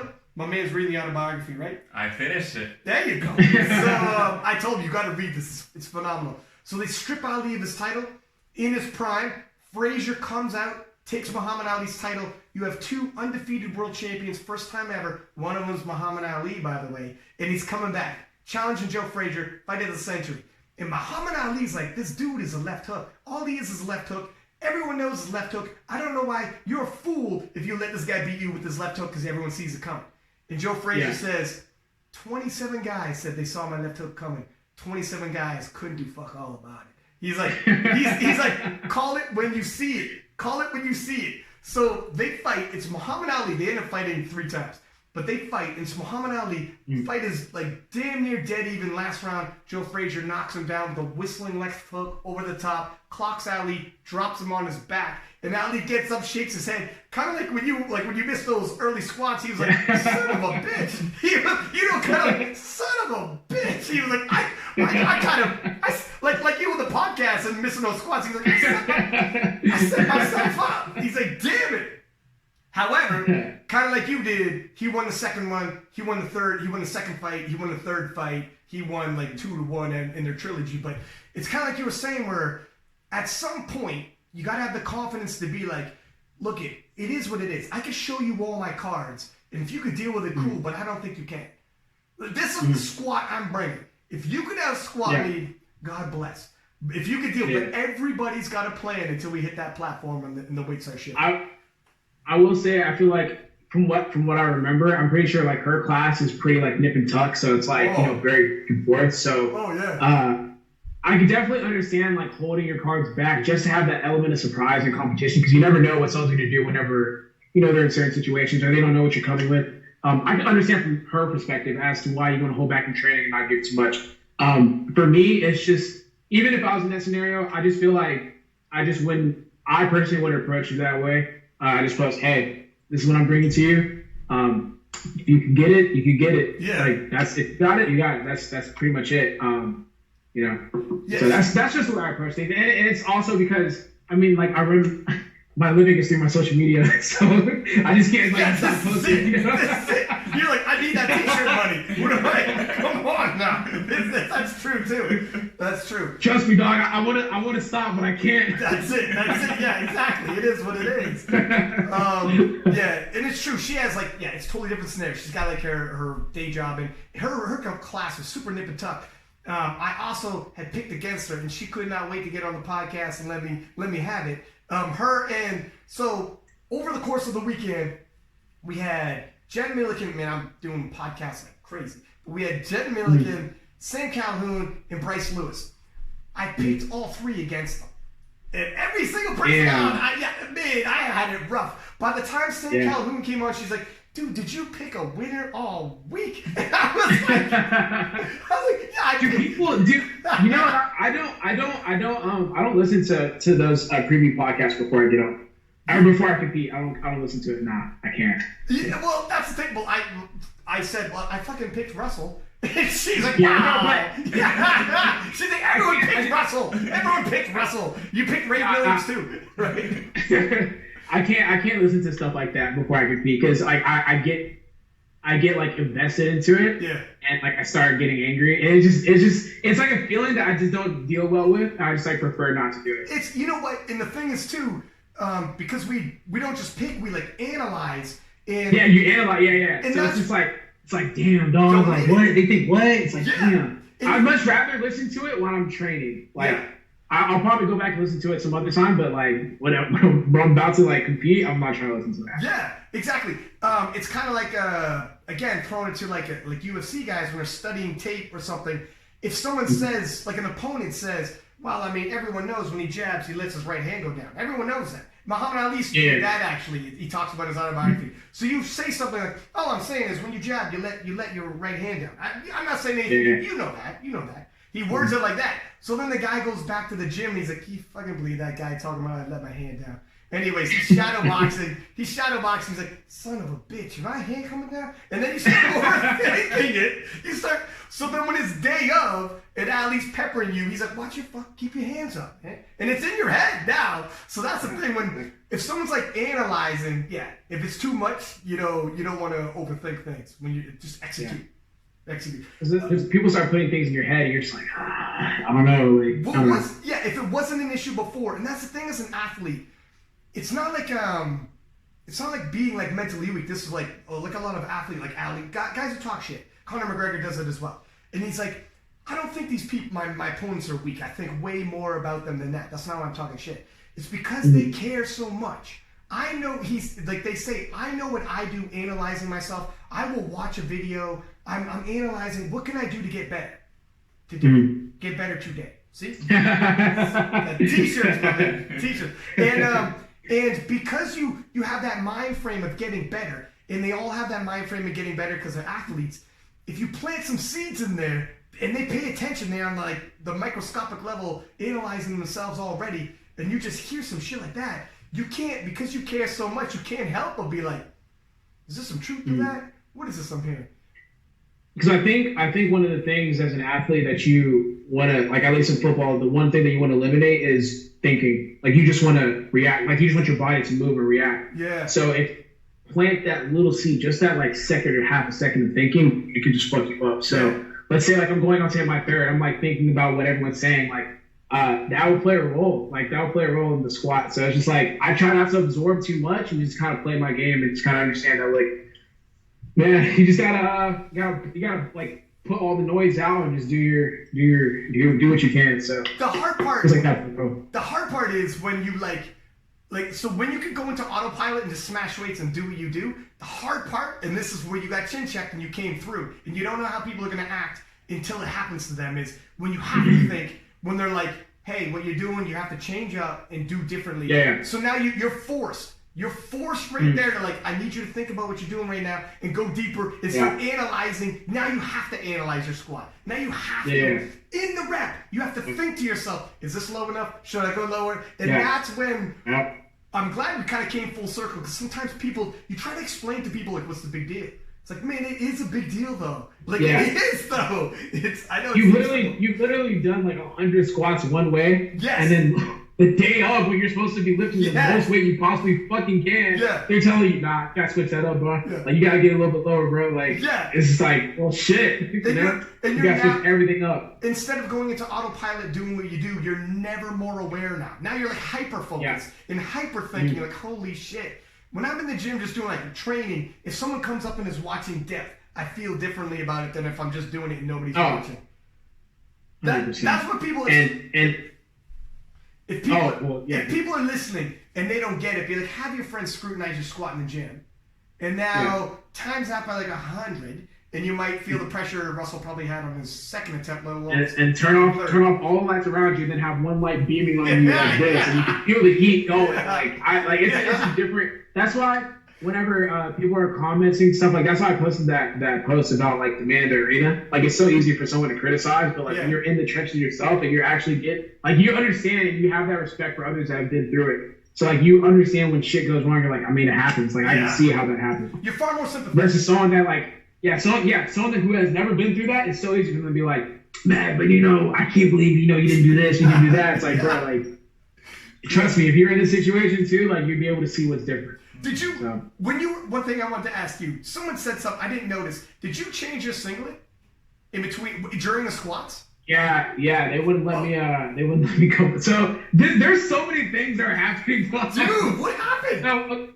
So I had my singlet, right? I had my Get Better Today singlet that was like, it was customized by Titan. So, I went through equipment check. I was fine. They said I could use it. I was like, all right, cool, we're on. I didn't think much about it, so I go out for squat number 1 and 2, and whenever I'm about to go out for squat number 2 actually, and I see like like a judge or like someone arguing with Joey, and it'll be pointing at me, and like I'm like listening to music, I'm like trying not to pay attention, like I'm like I'm not trying to worry about this as I'm getting ready for my second squat. Right? You just missed your opener, and now I just missed my opener. I gotta get like ready to hit my second. So they're arguing, like, and they're like getting Joey's Italian, so he gets like very, talks with the kids. Yeah, so that guy is getting animated too. They're both like, just like he's Italian. He's probably Italian. Two Italians arguing. It's just very noticeable. I'm sitting there, I'm like, what are they talking about? Like, is it my singlet? Maybe it's my singlet, whatever. So I go off my second, and then as soon as I get off my third, they're like, oh, you got to change your singlet. I take it off because they're not going to let you back on the platform if you have a singlet.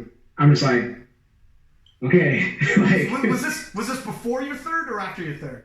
It was before my third. Like after I missed my second, it was like, so you just missed 2 lifts, and now they're coming over. Like you got to deal with. Like you're already stressed out. So I have to go take off my shoes, take off pull the single off, take it back, put it back on, then go sit back and get ready for my third. I was like, damn dog, like, this is a lot. You're like, listen, you already stripped my dignity. What are you trying to fight? You're trying to strip me literally right now. So, let me keep.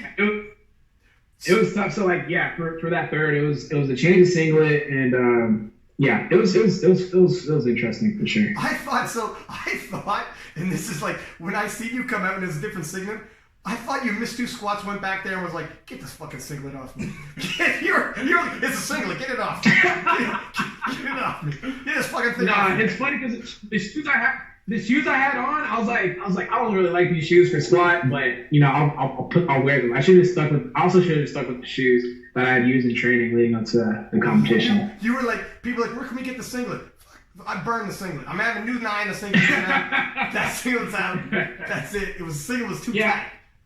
It was just weird for them to like, I'm out for squat number 1, I'm out for squat number 2, and then like I had to change squat number 3. So this is more stuff that like, again, people think it's not a big like a huge deal, but I remember being backstage before and I'm like, fuck, where's my wrist wraps? And someone's like, well, use mine. I'm like, fuck, I need my wrist wraps. And then you're like, wait, all right, fuck it, I'll do this. But it's just more stress. It's just more stuff you don't need. And if you just miss your first 2 squats, and now they're coming and be like, yo, you gotta take your singlet off, you gotta do this. You're like, God damn it, man. It's like, dog, you can't wait until like after I maybe bomb out. Like, you're like, can I bomb out in peace? Can I just bomb out? This is my favorite singlet. Can I bomb out my singlet?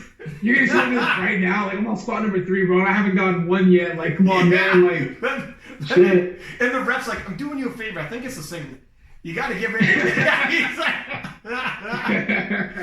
You step off the platform after hitting that squat and you point the rep like, hey man, thank you. Thank you, man. You got me. Yeah. You got me. Did you have an opportunity to watch much of the like lifting besides your class? Like, did you stick around and watch or leading up to? Not too much. I watched the 74s all the way up until like whenever Michael cramped up, I stopped watching because I was like, oh, what's a wrap now? Like, you know. Yeah. I'm trying to think what else I watched. I didn't get a chance to watch the 93s. I really wanted to watch them. I really wanted to watch the 105s. I watched the 105s up until like I think bench and I fell asleep. Oh wow, okay. Wasn't entertaining. Eh? No, I was so late. I was so tired. Like, I was recovering from my meat. I thought that was like the trash talk, like the UFC guys are like, yeah, I tried to stay up watching my man's fight, but I fell asleep, so it was boring. But when the 74s were on, you would message me because there was like another controversy with who had the better hair, Micheal Seay or Taylor Atwood. Oh, and you would hit me up and you said, let me tell you something, okay? A lot of you white dudes don't get, you part your hair, throw a little product, and you're good. And you said, you don't understand what it takes to get waves like that. And those are nice waves. Those are nice waves. Like, you don't understand, man. I like for my white brothers that are listening to this podcast, you do not understand how difficult it is to acquire the amount of ocean, the amount of sea, the tides that Michael has in his hair. That's effort, that's work, that's consistent, that's dedication. Like, you have the amount of brushes that he has to go through in order to get those waves going. I don't think people really understand that. Taylor has great hair. I mean, he has good hair, but I think you might be right. Listen, I was in Mexico last January. Sunset over the most beautiful waves I've ever seen in my life. Okay, I had a fucking margarita in my hand. It was beautiful, my man. Okay, it was absolutely beautiful. Can I say something? It wasn't half as beautiful as Michael's hair that day. Okay? It wasn't half as beautiful as Michael's hair that day. I got lost for a minute. When it was bench press, I got lost for a minute. You thought you were back in Mexico. I thought I was back in Mexico. I think we have to understand like the concept of what it takes in order to get those type of waves. And I think, to me, it's never been close. I'm like, once Michael stepped on the scene, I was like, bro, come on, man. That's it. That's a wrap. That's a wrap. Yeah. Because you're probably like, and I told Taylor, I was like, what do you think, man? Because I tried to explain to him, he's like, nah, I'm not having it. Nah. I'm like, he doesn't want to give an inch. He doesn't want to give an inch. He doesn't want to lose at anything. I don't know, man. It's tough to get waves, man. Like I'm talking about, like I remember that when I had to go get waves, when I had shorter hair and I was getting waves, it took I'm talking about like a full year of just constant brushing, maintain. You have to put on a do-rag to get it laid down properly. Like it's so hard, and some people they just don't got it. Like that's you just can't get it, man. Like it's hard, man. Yeah. So there's so many trial and errors with getting waves. So I have to give it to Michael. Yeah, somebody was also saying, like, man, he peaked on that day for those weights. He peaked on those weights because it takes a while to get the weights on point. Like you said, it takes a long time to get the weights on point. He peaked. You catch him the next day, you'd be let down because you see him in the hotel lobby. Michael would be like, you should have saw me yesterday. With all due respect, you should have saw me yesterday. But the 74s were interesting, man. I literally thought. It's funny because Michael didn't have the opportunity to bench what he wanted to bench. I feel like, which is crazy. So, it's crazy. And leading up to deadlift, I think he had what he needed in order to make it very, very interesting for first. Yeah. So it's because he hit 198 like, and it flew. Like the minute thing flew. Based off of how 198 flew, everybody and their mother's like, oh, he's gonna smoke like 205 or whatever. Came out to just 200 and couldn't lock it out, and that's when we knew like something's weird. And he like cramped up, stumbled off the platform, was all. And then Tina actually, Flex's wife, said like I was back there. Did you hear the story? And she's like, I know the story. Yeah. She's like, I looked. So Taylor actually told me when we did the recap, the 74 kilo recap, and I had all the 74 kilo boys back on again. And Taylor's like, dude, we were getting ready for deadlifts, and I look over, and like Tina is like on top of Michael, like beating his legs like he owed her money or something. And I was like, what? So then Tina heard the episode and like messaged me, and she's like, dude, I seen him, like he was cramping up really like super bad, and apparently he took like too much sodium. She thought this is what she's gathering. She's asking how much sodium you got. She's like something like the blood flow's not getting to your legs or whatever, and so she like was on top of him. She said like I was beating his legs to get the blood flow to his legs, and I told him somebody get this guy like whatever she's doing. I'm like, man, so you like are you and Michael like you know Michael? She's like, never met the young man before in my life. I was like, what? That's not what person he is, though. I was like, that was your introduction? Yeah. He's like, are you handling one of the people I'm going against? Why are you hitting me? What kind of bush league is this? Beating his kneecaps? And he's like, are you helping me? No, I'm handling Perkins. She's like, good luck on this. I'm excited to see where that class goes going forward. I think Michael, like once he gets back right and just kind of like he has another year to get stronger, it's gonna be interesting. It's like, and it's a shame because in terms of his training videos, it was his deadlift that was rocking and rolling the most. And he was like, everyone knew I had a bench, knew I had a squat, but everyone said I didn't have a deadlift. And if you see his deadlift videos, it was like it was moving so well, and he's like, shit, that was the one I want to like unveil the most. And give out a push. I'm really close with his camp, like his coach and stuff like that. So I knew what he possibly had in the tuck for deadlift. So like I said, I was excited. I was like, yeah. I was watching the live stream. I'm like, oh, this. Oh, okay. Like, yeah. I was like, that meme. It's like. I don't know if I have this year. So whenever I saw that the whole cramping up issue and like him walking out and like just deadlifting the bar or whatever, I was like, damn, man, like it's right there. You're like, this is either extreme mental warfare and he's doing a big jump, or okay. But I keep telling people like all that shit is a skill. Like weighing in and refueling is a skill. Like I think it was his first time having to kind of like load back up after weighing in. Yeah. I mean, you live and you learn. So he's definitely going to learn a better process going forward. I think you're 100% right. Before After the IPF Worlds, when you won the Junior Worlds, I had him on the podcast, and he was saying he doesn't do any weight cutting. Like, he just walks in and he's at weight. And then this one, he did do a weight cut, so I don't think he's used to having a weight cut. And it's funny you said that because Taylor said the exact same thing, where he was like, man, like you know, Michael's obviously going to feel good about what he could have done. So he's like, I mean, who knows? I think I might have even took it. And Taylor's not going to let that slide on. He's on the podcast. So Taylor's like, hey, man, hold up a second. It's all part of it. You know, like, it's all part of it. Like, I got a weight cut. We all got a weight cut. You know, you got to, like, take care of your weight cut and refueling, too. Some people think, like, when you make weight, the battle's over. Refueling and, like, keeping the calories, that's only half of it. Making sure you're actually 100% afterwards is, like, a whole nother piece of it. So yeah, he learned. People don't realize, like, when I'm like, if I'm speaking for myself, like when I'm refueling, I feel like shit. Like I hate that process just because like the amount like that you have to put back into your body in order to get that bloated feeling is just it's disgusting. Like you shouldn't. People make the mistakes like, oh, I made weight, now it's time to eat food. It's like, dog, no, like don't get like fucking like fatty burgers and shit. Yeah. I'm like, bro, you don't understand like what's happening to your body whenever you consume that much fat. It's you know, there's a technique to there's a skill. So and here it is. It's one of those, like I've said before, almost everything under the sun in terms of like squat setup. You have videos on that, and a lot of people get their hands on it.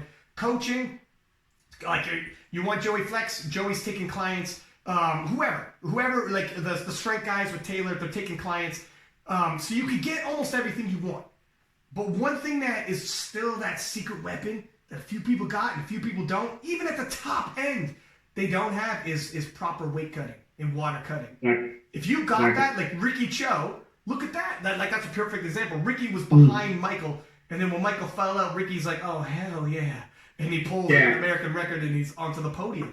So that's like one of the last secrets where you could be like that ninja with that little, you know, you got that throwing star in your back pocket. Everything's even, and you could be like, well, surprise, fellas, I'm half a weight class up on everybody.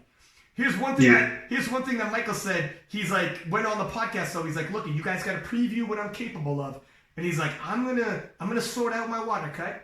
And I'm like, all right, I fucked it up. Okay. He's like, I'm gonna sort it out. And he's like, I am gonna hit 800 kilo before Taylor because I'm gonna go to the Arnold Classic, and that's before SBD Invitational.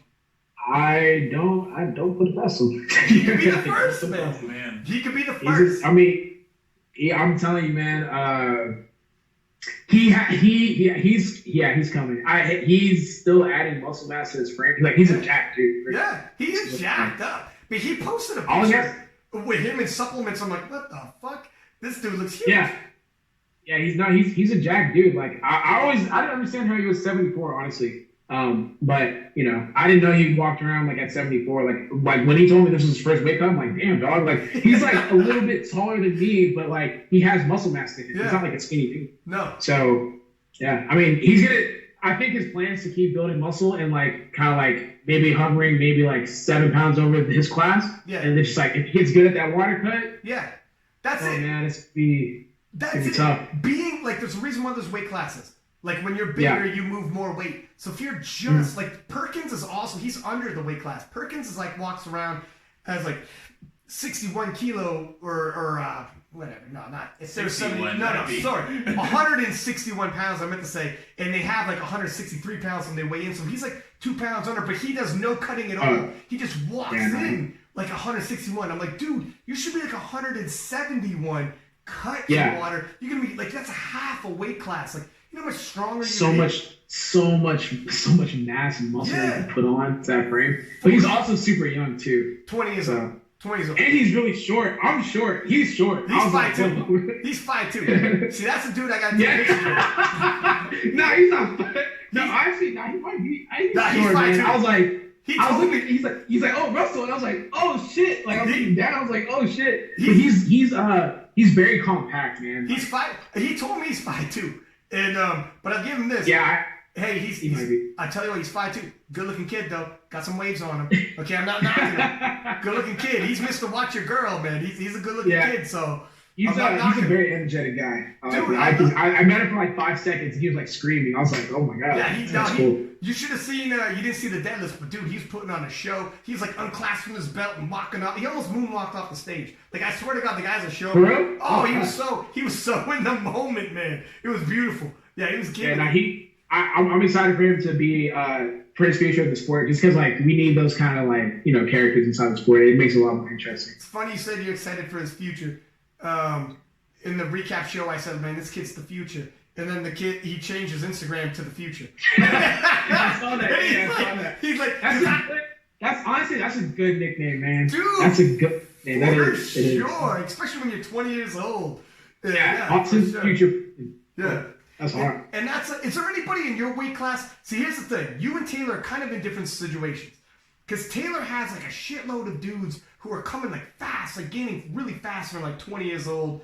Is there people who are like 20 years old in the 83s that are like nipping on your heels? I think it's you. It's pretty much, you have pretty much the same dudes to deal with this year. You know what I mean? Like there's no one new that came, I don't think. I mean, I'm sure maybe someone's watching this podcast and can direct me to someone, but I mean, like from what I've seen, I don't think there's like an unknown 83 kg that's like really young. It's like throwing their hat in the. But then again, like man, you never know. Like with the sport growing, like literally, someone would just drop out of football and be like, "Yo, I want to try my hand at this shit." Remember the fucking Pancake God story when he was like, yeah, exactly. He rolls up and he's like, "Hey man, you don't know who I am right now. You will remember me." Exactly. But yeah, like when I'm thinking right now, I don't think there's really anyone that jumps out. I think Sean would say someone like I think his client, I forget his name though, Shell or something like that, or D Shell, I don't know. I think he's like a younger guy, maybe like 22. Okay. And how old are you right now? Because you're young as hell too, though. I'm 24. Dude, that's super young. That's super duper young. Yeah. Yeah. So, like you said, a younger guy. He's like 6 months younger. Young guy. I'm watching him. Well, listen, Chip, we had you on. We're running at hour 15. Much appreciated. I mean, I like you had said beforehand, I'm coming on no matter what. And as soon as it was over, you messaged me saying, I ain't running from shit. I'm coming on. We're going to talk about it. And I also loved how you took pictures and you're like, meme this. Go ahead. Let me get ahead of it. Okay? I'm going to get ahead of this on you guys. Yeah. I mean, like, as an athlete, man, like, you're going to take your L's and you as an athlete decide if you want to take it in stride or just, like, fight against it. And I was just like, I can't escape this. I'm gonna have to set this one. I have to own this one, man. I was literally on a podcast talking about how I never missed on death. You're like, damn it! I missed on death. I got away. I was like, that's too funny. Like I can't deny it. It was just too funny. You have to accept it, man. It is what it is. It was the storyline of the podcast, even. It was the whole. Yeah. It was perfect. It was the whole reason why I jumped out. That's why literally when as soon as I got to the back room, I'm like, damn, dog, you need me. Like, I get. It is what it is. But you know what? You took it right where lean into it instead of like getting defensive. If you lean into it, people like laugh with you and be like, fuck it. Let's keep it moving to like the SBD Invitational. That's how you're supposed to do it. Especially, imagine pro athletes with like millions of people watching. You got to. Yeah. Yeah, and I thought it was genuinely funny. Like, I like comedy, and I thought it was like a funny thing. Like, I was like talking shit about how I hit depth all the time, and then whatever. Literally not 3 weeks later, I struggled to hit depth. So it was hilarious to me. Like, it's the same thing as when I took all those pics, and then everybody who I picked against was rubbing it in my face on social. Everyone was tagging me. And I took that training day, Denzel Washington from training day, that clip where he's like, okay, all right, okay, yeah, all right. Get your licks in. All right, lap it up. But listen, Chip, thank you for coming on. For anyone watching, if they want to buy any of the merch, get a hold of you. Are you doing coaching? No, I don't do coaching now. But if they want to buy some merch, follow you, where should they go? Just head on to Russell on all social media platforms, Twitter, YouTube, and Instagram. There it is. You got to be living under a rock to not know with social media, but whatever, just in case. Much appreciated, Champ, as usual. And we'll keep in touch. I'm sure we'll have you back on sometime around the SBD Invitational. Yeah, for sure. I'm looking forward to it. See you, my man. All right, man. Easy. You too. But there you have it, man. let me just swivel this bad boy over a stitch. Yeah, I'm glad we had him on. Because it's true. You can either get mad about it or you can get ahead of it. Exactly. And just be like, all right, fuck it. I know you guys he handled that perfectly. Yeah. That was the first thing he said when he came on. Yeah. Well, it was like, it was that, it was because he came on to address it. Yeah. But it is like, in the end of the day, because he can laugh, because he's like, look, I still squatted an unofficial world record. Yeah. Correct me if I'm wrong. Still won Raw Nationals on that day. Nobody has ever squatted what I squat. Make fun of my squat. I still squatted more than anybody ever has in history. And then I won, and I'm going to the World Championships. I'm going to SBD, so he's all right. Exactly. But it really is, in terms of sports, any freaking sports idol you look up to, every single one of them have had these moments. Oh, for sure. Dude, I just talked about in this podcast, Muhammad Ali got knocked flat on his back. That's Muhammad Ali. They call him the greatest for a reason. Mm-hmm. And they did a sports poll. It was actually sports. Yeah, it was like perfect time for that Rocky Balboa quote. What is it? Oh man, I was hoping you would swing it and take it from me. It's I know it in my head, but I don't know the exact words. I don't want to ruin it. You're right, because somebody's gonna listen to him. And, Exactly. You know what I'm talking about, though. Dude, he's got so many quotes. He's had there's so many Rocky Balboa movies. The one that's, it's not about how hard you can hit, but it's... No, how hard you can get hit and keep coming back. Yeah, there we go. There it is, yeah. But it is true. I was about to say, Sports Illustrated, they did like a poll of all these experts, and Muhammad Ali was voted the greatest athlete, period, whatever sport. Mm-hmm. We all knew that.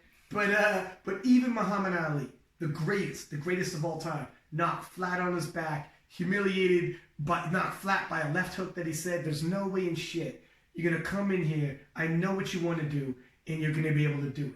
I see it coming a mile away, there's no way in shit. And it happened to him. And it's amplified like 10 times for him, because he's the biggest shit talker too. Dude, that's right. So for my man Russell to come on here and be like, almost a mirror situation, where everyone's talking squat depth, and he's like, there's no way. He comes on the podcast to address it, and then this happens. He still bounced back. Mm-hmm. You know, he's still got that record. It happens to everybody. And even if, let's say the worst happened and he bombed out. Let's say the worst happened and he didn't win. You bomb out, you don't win. You don't even register a total. Everybody loses. Everybody, eventually, if you stay in the game, you're going to take an L. The greats are going to take it, come back, and never lose their enthusiasm, and never lose their focus, and come back and right that ship. It's eventually going to happen, and you almost, like, when it happens is when you got the opportunity to show everybody. Like Ray Williams, when he bombed out there. I know that couldn't have been easy. And when he came back for that Nationals, he was, I know, like, his game plan was, I just want to win with the smallest total possible because I don't want to, like, overreach. The training hasn't been going great, and I do not need another Sweden to happen. Mm-hmm. I don't want to lie to myself. Like in Sweden, he got sick, lied to himself, and said, I'll just make it happen anyways, because it always happens. Right. I can always fabricate this big moment, no matter how I'm feeling. So we just load the bar with whatever we usually load up. Mm-hmm. We've seen how that happens. Exactly. So this time he's like, we're going to adjust. I'm going to win with whatever I got to win. Yeah, that's what you got to do. And you were, before, what were we saying before we came on? It's not necessarily powerlifting related, but you're like, maybe we'll talk about it afterwards. And this is not even power, it's competitive related though. Jay-Z's got the most. Oh, yeah, so my boy, I'm a huge Kanye fan. Yeah. His last album, the Gospel Rap one, just went #1. So he tied Eminem for the most consecutive #1s, above 9 now. It's at 9. I'm not going to lie, I was a little surprised. I didn't think him and Eminem were neck and neck like that. Because Eminem's been around for like late 90s. When did Kanye come out? Like maybe early 2000s. Actually, maybe it's not that much. Kanye's been out because for a hot minute. Yeah, like longer than I thought. Actually, now I'm thinking about it. How like Jesus Walks? That's old. Like if you think about when he first got big, like he was producing for Jay-Z, and like that's when he first started making his name. But hey, did you see Kanye was on a plane? I should share this. It was fucking fire. It was dynamite. He's on a plane with like must have been like a gospel.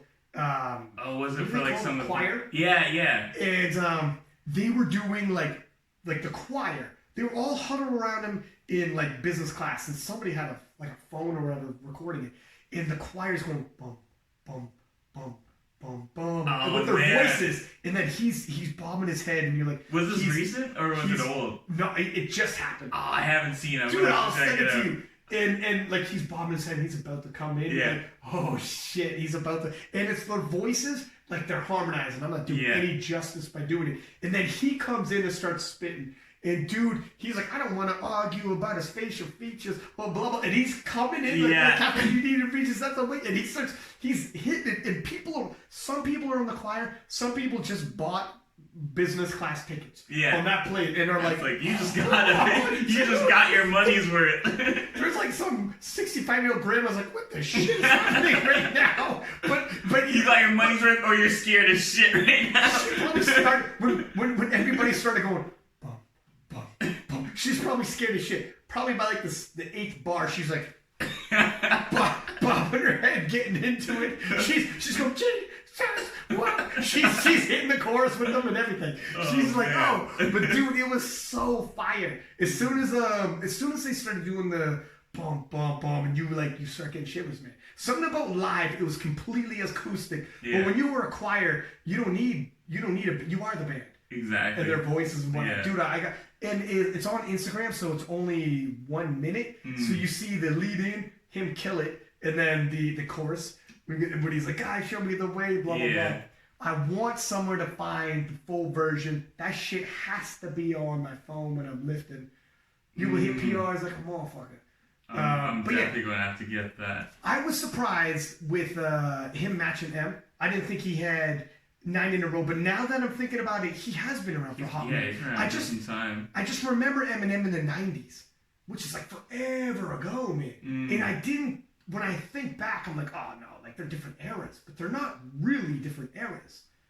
Like I think Jay was 90s. Yeah. I think Kanye was like early 2000s anyway. So maybe he is. I think that's when he started to that's when he started to make a shine for himself. Yeah. Like before he was like in the back, like he was Jay's producer. Exactly. Yeah. Because I know Jay came out around like 95. Yeah, and Jay has the most, just the most #1s for a solo artist. And I also was slightly surprised by that. Not because, look at Jay. I'm a huge Jay fan. And he kills it. And his album's always like, he doesn't have flops.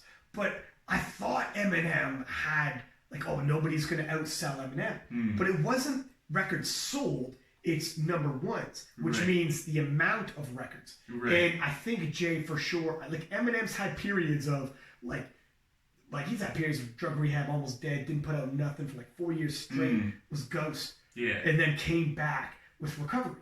Yeah. And then that was his big comeback or whatever. I believe it was Recovery. But anyways, actually he had Relapse, then Recovery, and then blah, blah, blah. Yeah. But yeah. But Jay at 13, if these fellas are at 9, they need 4 more. It's possible. It's possible. Yeah. Look at Eminem, he's 47, by the way, which is fucking crazy. I remember when I was a kid, and people my parents listened to were like in their 40s. I'm like, why? You listen to people who make music in their 40s? Because the guys I listened to, like I listened to NWA when I was a kid. That's aging myself a little. But they were teenagers putting out albums. So I'm like, that's crazy. Now, like I couldn't picture a rapper in his 40s being like #1 still. But Eminem's still making like #1 records with like Logic and shit like that. Yeah, he's still. It's crazy, and Kanye's in his 40s too. Like it's crazy. These dudes are in their 40s and dropping like when back in the day, because rap was younger. You couldn't. I just didn't picture that. And now it's like, I guess, man, yeah, he could put out another 4 albums. Both of them could, but he's 47. Yeah. I don't know. It doesn't seem. I don't see them passing like Jay's total. You don't think so? No. You think that's the home run record that isn't gonna fall? Well, I mean, records always fall. You always have the number like, man, it's not gonna be beat till like someone comes. How old are you right now? 25. 25 years old. You got turning 26 in like a week and a half. Oh shit. Okay. Wrong side of 25. You're on the wrong side of 25. So you got 20 years.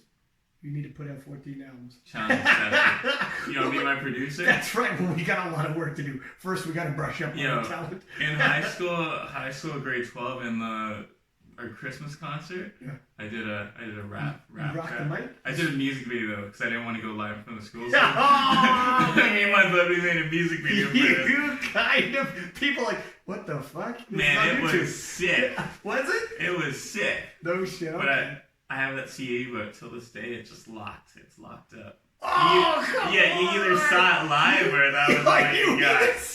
You either saw a recording of it live? Stage name? Guess my stage name. Wait a minute. I know your last name is already gangster. Shit. Oh, that would be great. Dude, your last name is already gangster. What's your last name? Hoshiami. Tell them the meaning of my last name. No, you tell me. I know your last name. Tell them the meaning because I'm gonna mess it up. Money is power. That's a real last name. That would be what your fucking album is called. But I swear to God, is Money is Power. But I swear to God, I keep getting it wrong. Like I want to say your last name means money over bitches. That's what Ryan tells me. It's the only more gangster it could boy, be. His last name, money over bitches. True story. True. Ask him. Ask him. You think I'm lying? He had a video. He showed it in front of everybody. Grade 12. Grade 12. No one's gonna watch it again. Now it's a cap event. But anyways, I digress. Our podcast sometimes turn into music podcasts. We're gonna drop a music podcast soon. Thank you for tuning in. I'm glad. Listen, as per usual, if you're watching, subscribe to this. Give us a like. Post it up in your Instagram channels, and we'll repost because obviously, I say these lifters need their exposure and they deserve the exposure. My man Russel Orhii does not need too much. Look, he deserves this and more. He don't need a whole heck of a lot of help. But nonetheless, and we're not just talking about him though. Period. Everything he talks about in terms of the mental mind frame, hitting, like your last squat after missing your first two, and all the other lifters we talked about, they deserve the exposure as well. Like my man Micheal Seay, who had some rocking, beautiful, beautiful hair. But beautiful. You get lost in them. Oh, you get lost in them. So from Six Pack Lapidat, Cappy Fitness. Peace.